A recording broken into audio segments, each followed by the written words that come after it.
Bonsoir. Plus d'efforts dans l'intro, plus aucun effort. Bon, vous l'avez vu dans le titre, aujourd'hui je vais vous parler de la fois où je me suis fait suivre dans la rue avec ma copine. Alors c'est pas juste une histoire que je vais vous raconter, en fin de compte je vais parler de plein de petites anecdotes parce que le principe de cette vidéo, c'est tout simplement de vous expliquer un petit peu le quotidien d'un youtubeur. On va dire que ça comme ça. Ouais. Ouais, parce qu'en fait, moi j'ai une vie extraordinaire, tu vois ce que je veux dire, donc je veux l'exposer sur les réseaux, histoire que les prolos comme vous puissent... Désolé mais je me tends moi-même, je peux pas faire cette caricature. Non, en vrai ce qui se passe c'est qu'à chaque fois que je suis en soirée avec des gens qui me connaissent via les réseaux mais qui me connaissent pas personnellement, bah y a toujours les mêmes questions qui retombent. Et je me suis dit, putain ça doit être un truc qui intéresse les gens. Tu sais, c'est toujours les questions un peu nulles, mais j'avoue moi-même quand j'étais pas youtubeur j'avais envie de savoir. Et je trouvais ça trop nul de faire une FAQ, tu sais, où je réponds comme ça à vos questions genre... Mais depuis que t'es youtubeur, du coup quand tu te mets un doigt dans le fion, ça fait comment? Et moi je vous réponds normal. Alors question d'un internaute qui me demande comment est-ce que ça fait de se mettre un doigt dans le fion quand on est youtubeur. Et bah écoutez, exactement la même sensation que quand on n'est pas youtubeur, sauf que là on peut le faire avec une liasse de billets de 500. Et on lance le jingle! Ok, alors déjà première chose, dans 98% des cas, tout se passe trop bien. Les gens sont cool, hyper agréables, polis, et ça, c'est vraiment trop bien. Je parle du moment où les gens viennent te voir parce qu'ils te reconnaissent dans la rue et tout, je trouve ça vraiment trop cool. Mais ça arrive parfois que ça dégénère et qu'il se passe des choses, bah, pas forcément agréables à vivre. Bon alors déjà, première chose, c'est que les youtubeurs, c'est des êtres humains, comme n'importe quelle personne d'entre vous. Et malheureusement, ça, certains ont du mal à le concevoir. Je vais passer sous silence le fait que des fois, on est au resto tranquille avec des potes, et il y a une daronne qui se lève et qui dit, vous pouvez prendre une photo avec mon fils? Et j'ai beau lui expliquer que je suis en train de manger et qu'on est en train de parler, elle veut rien savoir et elle veut que je prenne une photo avec son fils. Bon, c'est qu'une photo, même si j'ai encore de la sauce Biggie sur le coin de la bouche, c'est pas si grave, tu vois. Ce qui est plus chiant, c'est quand il y a d'autres personnes qui, eux, étaient polis et se disaient, bah je vais attendre qu'il ait fini de manger pour prendre une photo. Quand ils voient la daronne qui se lève et que je décide de prendre une photo avec le gosse, bah en fait après tous les gens sont en mode, ah, mais attends, le gosse il vient de prendre une photo avec Mastu, là moi je peux peut-être aller en prendre une aussi. Ça te dit, viens, on y va, vas-y, appelle tonton. Tu sais, du coup on arrive vite à cette situation où j'ai juste mon kebab en main comme ça et il est froid. J'aimerais donc de ce pas lancer la première anecdote, mesdames et messieurs, c'est parti. Alors là vous êtes intrigués, vous vous dites mais comment ça des vrais et des faux abonnés? Bah en fait c'est simple, quand je me balade dans la rue, j'arrive toujours, et je dis bien toujours, à repérer les gens qui me reconnaissent tout le temps. C'est si grillé. En fait déjà j'ai une astuce, mon pseudo c'est un peu un hack life parce qu'en gros il comporte les lettres S, T et U. Ça paraît débile comme ça mais faites un test chez vous, dites à votre pote de se mettre assez loin de vous, de parler genre comme ça, tu vois, normal, il parle tranquille, et vous lui faites dire à un moment donné dans une phrase au pif Mastu. Et le stu tu l'entends de si loin, en fait t'entends le S. Et dans une conversation jamais tu utilises la sonorité stu, à part pour dire peut-être stupéfiant, mais qui dit oh là là c'est stupéfiant cette ville? Personne. Bref, ça c'est juste mon test pour reconnaître les gens. Dès que j'entends le stu, je me dis ah, il y a quelqu'un qui m'a reconnu à droite à gauche. Ah, c'est toi. Je suis un sniper. Non, vraiment, je les tue de sang-froid comme ça. Oh, hein, ça fait quoi maintenant? Ouais, je mets des flashcopes. Quand je suis chaud à 360, deux fois, ça fait pas de mal. La dernière fois, triple feed d'abonnés. Et encore, j'ai raté de peu la collate là. Mon analyse va plus loin que ça. J'arrive à reconnaître les gens qui me reconnaissent, mais au-delà de ça, j'arrive à savoir qui est un vrai abonné d'un faux. C'est-à-dire qu'il y a des gens, bah en fait, c'est pas que c'est des faux abonnés, mais tu sais, ils me connaissent de vue ou quoi, ou ils m'ont déjà vu dans les vidéos d'Amixem ou je sais pas qui. Et du coup, ils me voient vite fait, ils sont là genre, lui je le connais. Et souvent, plusieurs astuces, ils vont sur leur tel, ils me regardent et ils sont là comme ça. D'autres, bah juste c'est dans leur manière d'être et dans leur façon de parler, je comprends qu'ils ne regardent pas mes vidéos et que c'est vraiment l'effet il est connu, tu veux prendre une photo avec lui, que je trouve nul, mais bon, chacun ses goûts. Et alors autant les vrais abonnés ça se passe bien parce qu'ils ont compris que moi j'étais quelqu'un qui tenait beaucoup à ma vie privée et que ça me mettait dans un état de stress le fait d'être tranquille, par exemple au supermarché avec ma meuf et qu'on m'agresse d'un coup. Du coup vous venez très poliment, vous avez peur de me déranger et tout, et franchement c'est trop bien parce que bah du coup tout de suite je désamorce et vous vous sentez mieux et bah c'est cool, on discute un peu. Mais alors autant par contre il y en a ils ont zéro limite. J'étais avec mes potes au supermarché la dernière fois, on était en train d'acheter tout ce qu'il fallait pour faire une petite soirée tranquille, et en fait il y a un groupe de jeunes qui n'a rien à voir avec mon groupe de potes qui me ziotent comme ça, tu sais, genre ils me regardent un peu et je suis en mode bon bah ils m'ont reconnu, peut-être qu'ils vont venir me voir ou tu sais, je sais pas. C'est tout, moi je fais ma vie, je continue avec mes potes, on délire et tout. Et en fait au fur et à mesure où on avance dans les rangées, bah on se rend compte qu'à l'autre bout de chaque rayon, il y a toujours une tête qui dépasse comme ça genre Les gars, juste pour savoir, on prend quoi comme bouteille? On prend de la DSP ou Et en fait c'est au début on se marre, on est là genre ah ils m'ont reconnu et tout, c'est marrant, j'espère qu'ils vont venir me dire bonjour, comme ça on check un peu et tout. Et au bout d'un moment ça devient long quoi, genre quand il est à l'autre bout du rayon, qu'il y a la moitié du magasin qui te regarde parce que bah il se demande pourquoi tout le monde te regarde comme ça, bah ça devient lourd. Donc cette fois là, je sais pas, j'étais un peu de mauvaise humeur et tout, du coup j'en avais marre et à un moment je me sépare de mes potes. Du coup bah, mes potes restent entre eux et tout, c'est genre un peu gêné, mal à l'aise et tout. Et ce groupe de faux abonnés commence à rester avec mes potes et les regarde de loin et ils se foutent un peu de leur gueule, tu sais, c'est pas pourquoi, genre vraiment ils sont comme ça à l'opposé du rayon. Arrêtez de faire ça, c'est super bizarre. Quand je reviens, mes potes qui me disent ouais gros, super bizarre et tout, ils nous prennent en photo, ils nous filment, ils se moquent de nous et tout. Du coup je suis en mode mais qu'est-ce qu'ils veulent et tout. On va à la caisse, on commence à retourner dans la voiture et là ils me rattrapent et j'entends Mastu, c'est toi là? Oh. Tu sais, je dis yo les gars, salut, ça va? Super gêné parce qu'en fait la moitié du magasin nous regarde. On peut prendre une photo? Et j'étais saoulé par la situation, par tout ce qui s'était passé, puis j'étais de mauvaise humeur de base. Du coup je leur dis tout simplement bah non c'est bon frérot, t'en as déjà pris plein tout à l'heure donc tu vas nous laisser tranquille maintenant. Ce qui crée généralement un blanc dans cette situation, hein, forcément tu t'y attends pas. Et le gars me répond je veux mettre des pouces rouges sur tes vidéos, sale fils de pute. Et du coup ça partait en clash au milieu du Cora. Ce à quoi j'ai répondu je m'en bats les couilles frère. Vraiment, ça me fume parce que vraiment, je me dis, d'un point de vue extérieur, tu te dis, putain, mais le gars il s'en bat les couilles. Voilà, c'était l'anecdote des faux abonnés parce que tout au long, je les voyais regarder sur leur téléphone, ils étaient en mode, mais si, regarde, c'est lui et tout. Et puis derrière, t'as un bout de discussion avec eux où t'entends ce qu'ils disent et ils t'appellent Matsu ou autre, enfin bref. Et tu sais, autant certains m'appellent Matsu pour le troll, mais eux, c'est premier degré. Ils m'appellent Matsu parce qu'ils pensent que je m'appelle Matsu. Je veux dire, à moins de pas savoir lire, tu vois, mais. Alors cette anecdote est incroyable. On était en petit comité en soirée chez Joyka. Il y avait mon Ray, Boosty, Joyka et moi. On était posés sur son canapé tranquille, on se faisait une petite soirée, on mettait des sons, bref on faisait un peu de bruit. Et d'un seul coup, la porte sonne chez lui. Vu que j'étais le plus près du canapé, je me dévoue, je vais ouvrir et à peine j'ouvre la porte, une meuf me saute dans les bras. Réellement, elle me fait un câlin. Petit rappel de contexte, il est 1h du matin. Imaginez, vous ouvrez votre porte à 1h du matin parce que quelqu'un sonne chez vous, vous vous dites merde, on fait trop de bruit ou quoi. Vous ouvrez la porte et une meuf vous saute au cou. Vous ne savez pas qui c'est. Et il y a 2 mecs derrière elle. Du coup, la meuf me saute dans les bras. Moi trop con, tu sais, on me fait un câlin. Bah je sais pas, genre là souci, tu sais, en mode ah, peut-être je la connais, je sais pas. Du coup, je suis comme ça, genre, avec la meuf dans mes bras et je regarde Jordan en mode tu la connais. Et alors, autant quand je vois Boosty et Thomas un peu choqués, je peux comprendre. Autant quand je regarde la tête de Jordan, je comprends qu'il y a un truc qui va pas. Je regarde Jordan et vraiment, il est comme ça.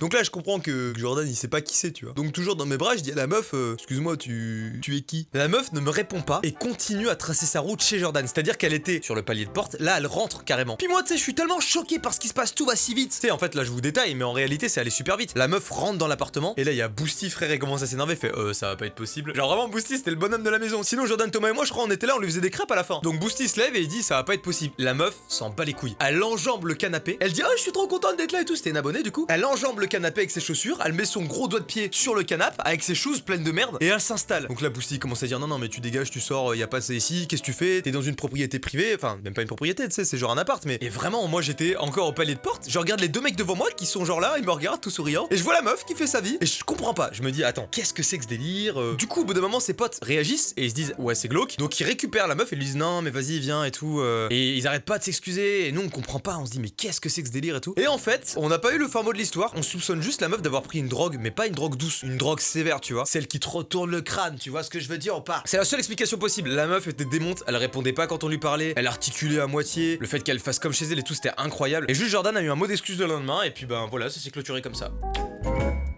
Alors il y a une question qui revient très souvent, une question qui revient même beaucoup de fois, c'est est-ce que quand tu deviens connu ou est-ce que quand tu as autant de fans entre guillemets, tu finis par choper le syndrome de la grosse tête? Alors moi j'ai une théorie assez incroyable là-dessus. Pour moi, la notoriété, ça peut changer une personne, c'est-à-dire qu'il y a vraiment des gens, je pense, qui peuvent prendre la grosse tête. Mais dans 80% des cas, je dirais, statistique sortie tout droit de mon cul, on le rappelle, la notoriété change plus l'entourage de la personne qui l'a subi elle-même. Je sais pas comment expliquer, mais en gros, moi par exemple, j'ai de la notoriété, on va dire ça comme ça, et ben ça change plus mon entourage que moi-même. Tu sais, dans le sens où depuis tout petit, il y a une partie de ma famille très éloignée qui s'en bat le fion un peu de moi, tu sais, genre normal, dans une famille, il y a toujours une partie de ta famille où tu t'en bats un peu les couilles. Et donc en clair, ça faisait 18 ans qu'on se battait un peu le fion entre nous, quoi. Genre je les voyais, j'étais en mode bon, voilà, eux ils me voyaient, ils s'en battaient les couilles, voilà. Presque pas de nouvelles, même pas de bonne année, rien, tu vois. Et depuis que je suis youtubeur, on vient me DM sur Insta, on parle à ma mère. Alors Théo, ça va? Dis donc, mes fils regardent un petit peu ce qui se fait sur YouTube. Chapeau l'artiste. Et en fait, je trouve qu'il y a ce sentiment malsain de je prends des nouvelles. En réalité, je m'en bats le fion de toi, mais j'adore ce que tu dégages et ce que tu peux m'apporter. Je sais pas si vous voyez ce que je veux dire. Et ça s'applique pas qu'à la famille, ça s'applique aux amis, ça s'applique aux inconnus. Il y a des fois des gens qui ne me connaissent pas en tant que mastu, j'arrive dans une soirée, je me présente, les gars, c'est presque tout juste s'ils me parlent comme une merde, tu vois. Et à partir du moment où ils apprennent que j'ai 2 millions de fans, que j'ai 1 million de personnes sur Insta et Twitter,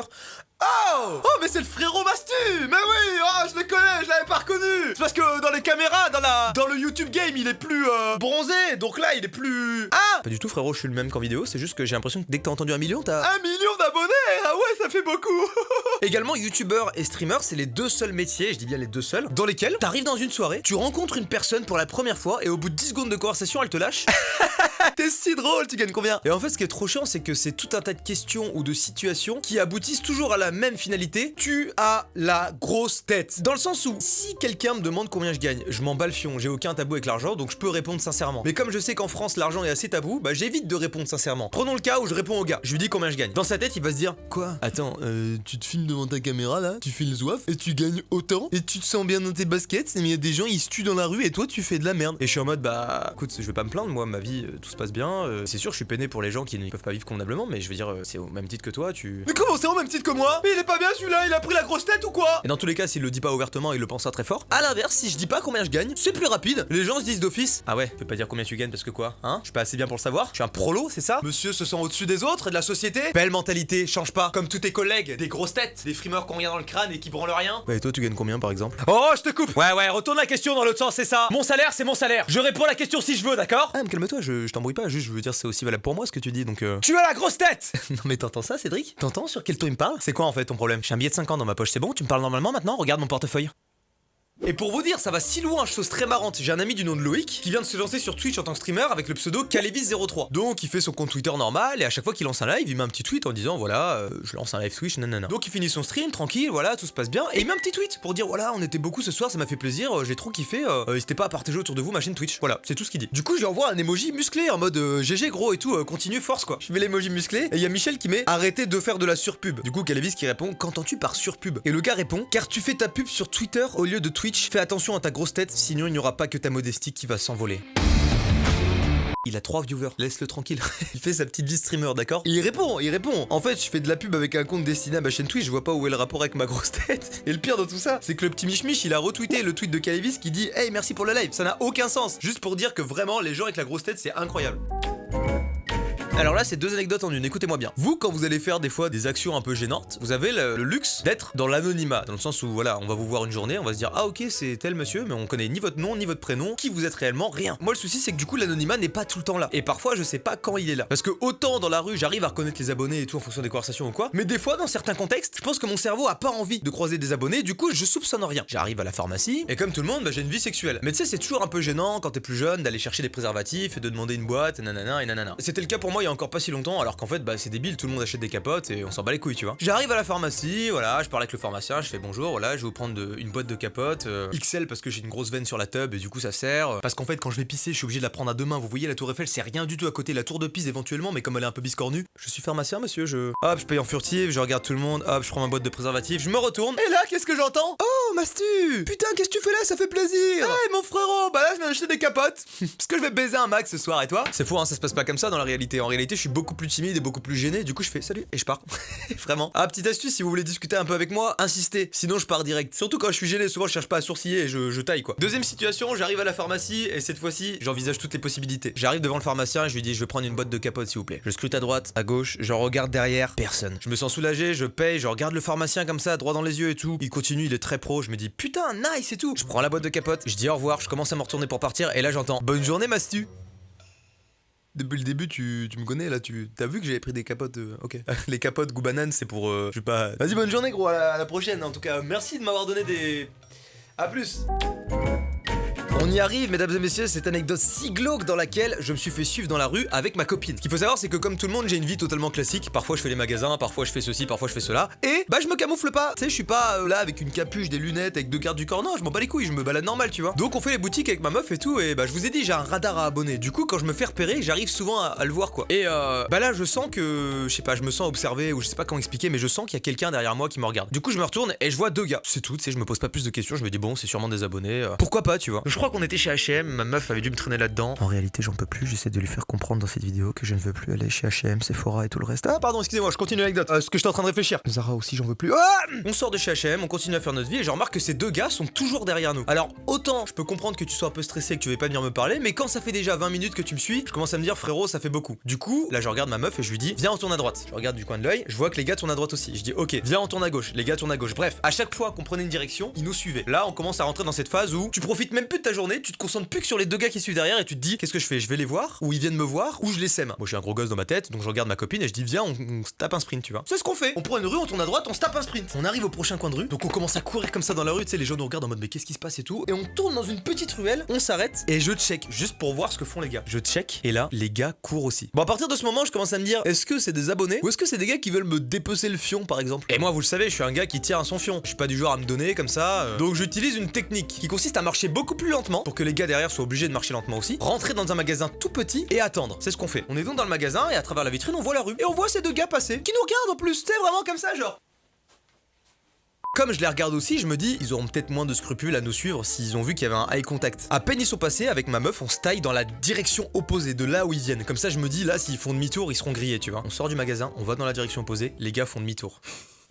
Et vraiment c'est horrible parce que ça fait genre 50 minutes que les gars nous suivent. Je commence à monter en pression et je me dis mais je vais les enculer en fait. Genre vraiment je rigole même plus, genre j'ai envie de les frapper tu vois. Et de l'autre côté je suis en mode je les connais pas ces gars, ça se trouve je sais pas, c'est des haters, c'est des mecs qui veulent plus que je sais pas. Et comment c'est fini cette histoire alors me direz-vous? Bah écoutez c'est simple, on est allé dans les Galeries Lafayette, il y avait 3 étages, on a fait que tourner, on a couru dans le magasin, au bout d'un moment on est sorti en courant, on s'est tapé un sprint jusqu'au bus, on a pris le bus, terminé. Mais vraiment, mais imaginez, vous êtes tranquille en train de faire les magasins et pendant 1 heure vous êtes en course poursuite avec des gars, vous savez pas ce qu'ils veulent, ils vous regardent, ils vous prennent en photo, c'est horrible. Surtout que la plupart du temps quand on marche, j'essaie d'être discret et de pas me retourner toutes les 5 secondes. Et c'est débile parce qu'en vrai je devrais me retourner et juste leur faire coucou par exemple, mais je le fais pas parce que bah j'ai envie d'être tranquille et j'ai pas envie d'avoir de contact avec les gens. Et on en vient à cette situation nulle. Fouh, on a bien blablaté là, dis donc.